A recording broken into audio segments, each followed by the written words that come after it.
Thank you, Karigo. Welcome, Mr. Diema. Your union is called the Kenya Aviation Workers Union.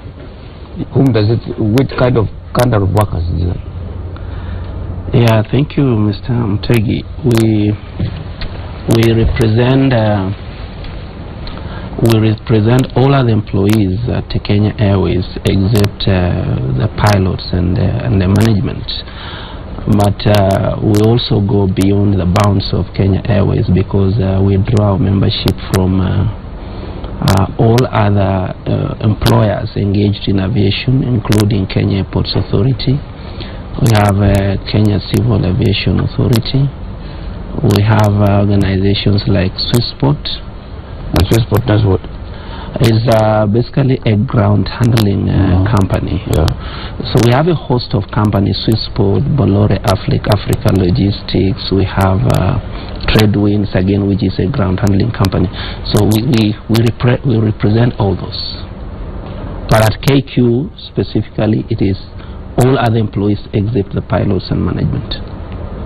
Other employees means engineers? Yeah, engineers, cabin crew, ground staff, and all sorts, accountants, and everybody. You have seen Kenya is going from profit making to loss making. Yeah. What is the position of that? Okay, it's a very unfortunate situation, but of course we as a union, we are convinced that at some point wrong decisions may have been made.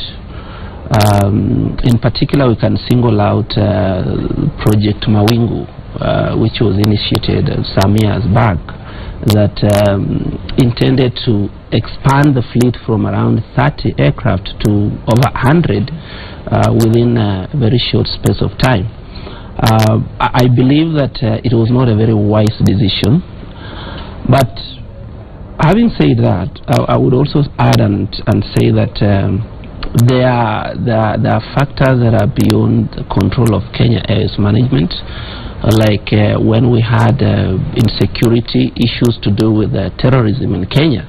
It affected many businesses, not just in aviation. In fact, it affected tourism industry as a whole, and we had hoteliers at the coast complaining. Any other business that was depending on foreign travels, tourists, and that kind of a thing suffered. So it is a difficult situation. But then our approach is that it is not time for apportioning blame. It is not time for grandstanding and this posturing of giving ultimatums and that kind of a thing. I think the organization has embarked on initiatives to turn around the organization. And for me, I would rather we engage on the basis of the merits and demerits of the specific initiatives. Unfortunately, I wish our sister union CALPA was here. Unfortunately, that's not what CALPA is doing. CALPA is just throwing stones everywhere, talking of ultimatums, talking of calling for strike action, demanding for the resignation of management, and particularly Mr. Mbuvi Ngunze, making arguments on whether or not Mr. Mbuvi Ngunze is qualified is unhelpful at this particular time. There's no way it can improve the fortunes of Kenya Airways. So what would be your suggestion? Since there is a problem at the airline, yes, your solution to that, and you have said wrong decisions you are saying might have been made, particularly that Project Mawingu, yeah. There were also other decisions, like they sold the parking at Heathrow Airport. Yeah. Which was making the airline not attractive at all. Yeah. For people who are coming to Kenya. Yeah. So, what would you suggest? Okay, our thinking is that there is a project called Operation Pride currently being undertaken by Kenya Airways. Under it, you have about hundreds of initiatives. Some of these initiatives actually are trying to address the weaknesses that have persisted in the organization. They are looking at procurement, they are looking at staff costs, they are looking at how to improve sales, they are looking at how to improve productivity. Now, I think we take the position that we have confidence in those initiatives, and we want to support them, and we believe that because it is geared towards saving about 40 million USD over a period of 18 months, an amount that we've been told, and we believe that if it succeeds, if KQ succeeds to save that amount, then it will be back into profitability. For me, that is an idea that sells. So I would really want to give Kenya Airways a chance. And in fact, if I wanted to evaluate the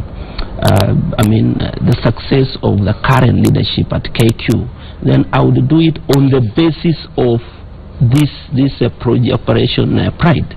Because if it fails, then it is their idea. We will say you prescribed a wrong measure for the organization.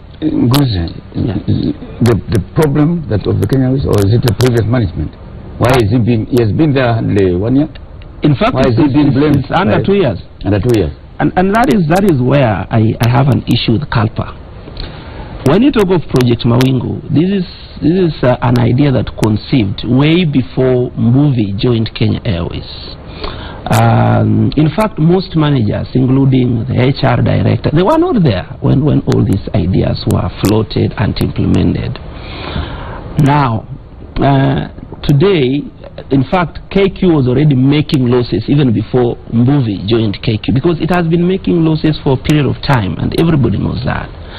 So Mbuvi is not and cannot be the problem at KQ.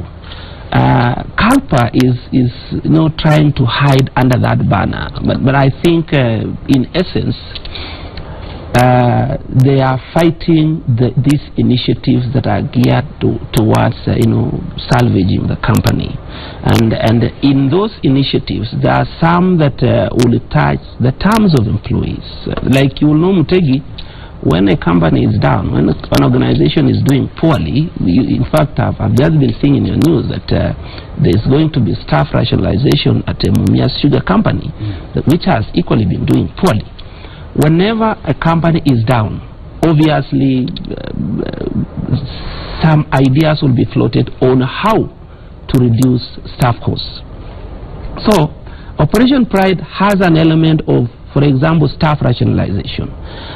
We don't like it, but sometimes it is necessary that some of these measures are taken, because for me, Kenya Airways is greater than Kalpa, is greater than Cow, is greater than Mbuvi and any other individual in this country. We have to protect it. So for me, it is wrong to blame Mbuvi for mistakes and disease. Yes, you can say management, but of course management is, they say it is it's perpetual. It's even 20 years ago, decisions that were made, someone who is sitting there today can be asked to take responsibility. But it is wrong to personalize and say, for example, Mutegi resigned because of a decision that was made 10 years ago when you are not sitting there. So we think that Kalpa has personalized this. Kalpa is out on some vendetta with managers, and I even suspect that there could be external forces that are using Kalpa there are people maybe who think that they deserved to be appointed CEO at KQ, and because they lost out, they are using Kalpa. Because I don't understand, how do you think if today Mbuvi Ngunze was removed as a CEO, how does that translate into financial fortunes for Kenya Airways? Kalpa should tell us. How does it solve the problem of networking? How does it solve the problem of restructuring, say, the credit, for example, which is a problem at KQ today? How does it, for example, solve the problem of low productivity for pilots in particular? In fact, for me, I treat CALPA as part of the problem at KQ. Why? I would tell you this, that they are the most underutilized employees at KQ, and even when you compare the Kenya Airways pilots with other pilots like Ethiopian Airlines, you will realize that our pilots are almost doing 50% of what an ET pilot is doing.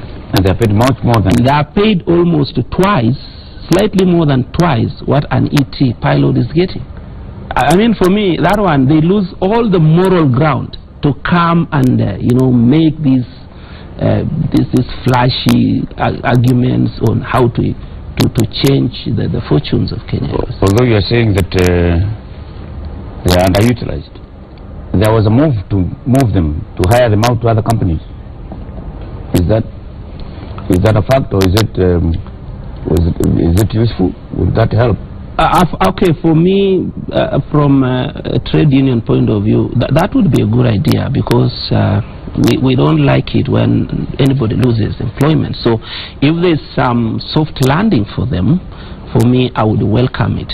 But you may not believe that part of the reason why they are resisting that move is because they are demanding that for those who will be taken, say, to ET, that they should work under the same terms and conditions they are working in at KQ, which I mean, for me, is abnormal. I mean, you can't today say that you are seconding 5-10 pilots to ET, then you demand that they be placed under the same terms. I mean, ET is not KQ, and Ethiopia is not Kenya. They have a different work culture. We have a different work culture. We have our set of labor laws may not be in agreement. And in any case, Ethiopian Airlines is a government company. It's a government company. This is a private company. This one is a private company. And Mutegi, let me tell you. So when they are working for Ethiopian, they will be civil servants. Exactly, they will be working as civil servants.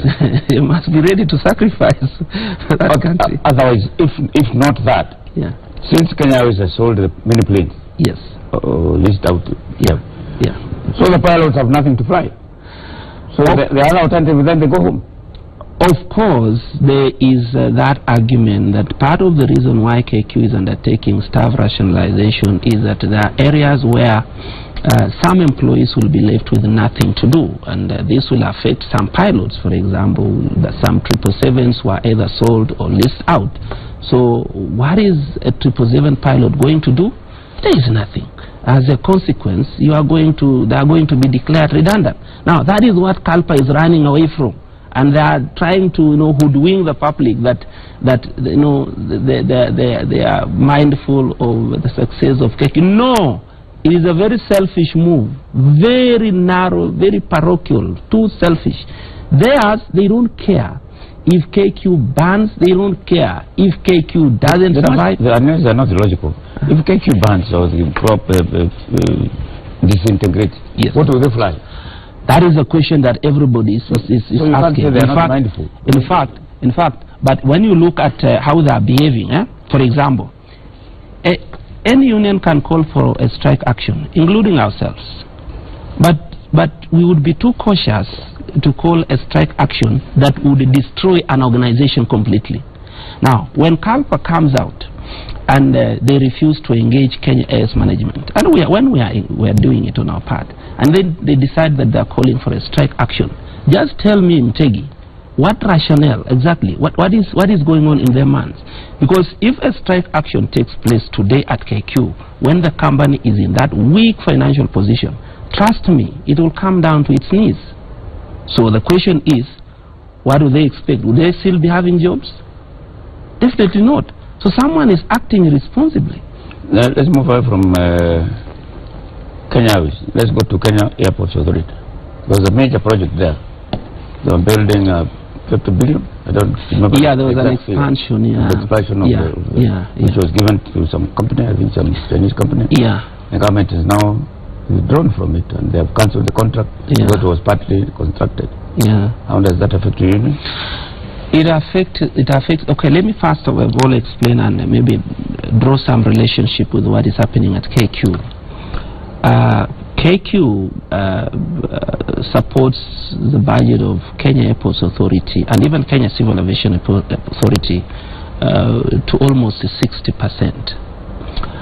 So from the time KQ started experiencing problems, it was unable to pay its bills to Kenya Airports Authority. And in fact, part of the plans or the expansion plans that were put in place by KAA was based on the expansion, this Project Mawingu thing, because they wanted to create sufficient room for KQ to grow and to accommodate that growth. Now, when that failed, then it became difficult for Kenya Airports Authority to meet its financial commitments, rather to have its full budget, and two, even if you were to expand the airport, then it is not going to be fully utilized for that matter. So I know then that affects us in a sense that one, we were hoping that JKIA was going to create a lot of employment opportunities for Kenya, and when that happens, of course, every trade union anywhere in the world is out to encourage employers to create more employment opportunities, to have to retain the jobs and that kind of thing. Now, with the failure to expand the airport as envisaged, the danger is employment will stagnate, and if we are not careful, if the economy doesn't do well, we will not be surprised to hear some employers even floating ideas of staff rationalization, like is happening at KQ today. So that is our fear. There were plans to have direct flights from Jomo Kenyatta Airport to America. Yeah.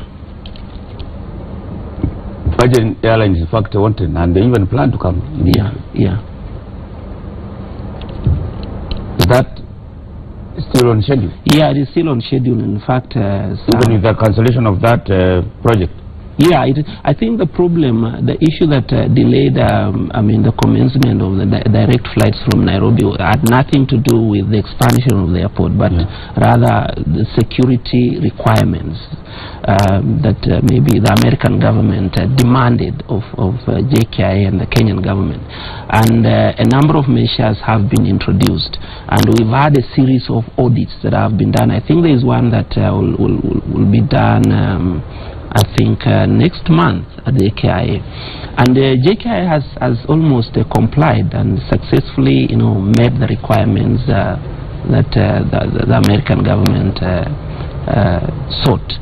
So we are confident that we are going to have direct flights. It's a question of time. It's a question of time. There have also been hiccups at Kenya Airports Authority with the change of management. Yeah. Very frequent. Yeah. How does that relate to your union? In fact, even as we speak today, there is a problem. And the problem we have at Kenya Airports Authority is one where we think the board of directors is kind of overbearing. They even want to execute management mandate. They want to run the organization. And today, a number of senior positions are held on acting capacity, including that of the managing director. I got information yesterday and even this morning that they want to kick out the current acting managing director. They are unable to fill the position. You are aware that a number of recruitment drives are aborted. It goes, then all of a sudden let us restart it. And I think that speaks of the incompetence of the board. We are not shy to say that the current board at JKI, at Kenya Airports Authority. But it's not new. Sorry? Is it new? It's not new. It's not new. They've just been introducing, maybe adding some new faces, but it's not completely new. This is a board that was there under Lucy. Yeah? Even George Moho? Even no. That one it changed. It changed, but it has been there for the last close to 2 years or so. And so it has been instrumental in creating this drama that we are seeing.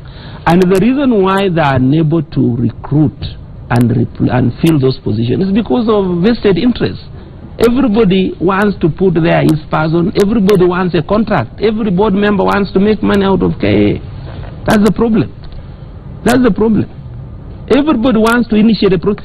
In fact, I'll tell you, we had a problem where some board members, came up with an idea that they wanted to outsource a section of security services at JKI. They want to bring like a G4S, G9. And Mutegi, I thought we were throwing this country, to the dogs. You can't say today that KAA will cease taking responsibility over the security of Jomo Kenyatta Airport. And then you say that you bring some company, these funny companies, to come and provide that security at a time when terrorism and insecurity is at a very heightened state in this country.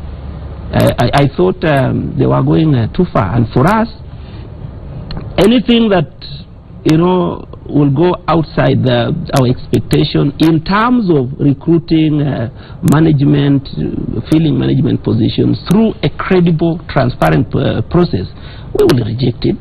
We will reject it, and that is when we'll call a strike at KJKI. We will. There has been a lot of corruption there at the airport. It is through the KA.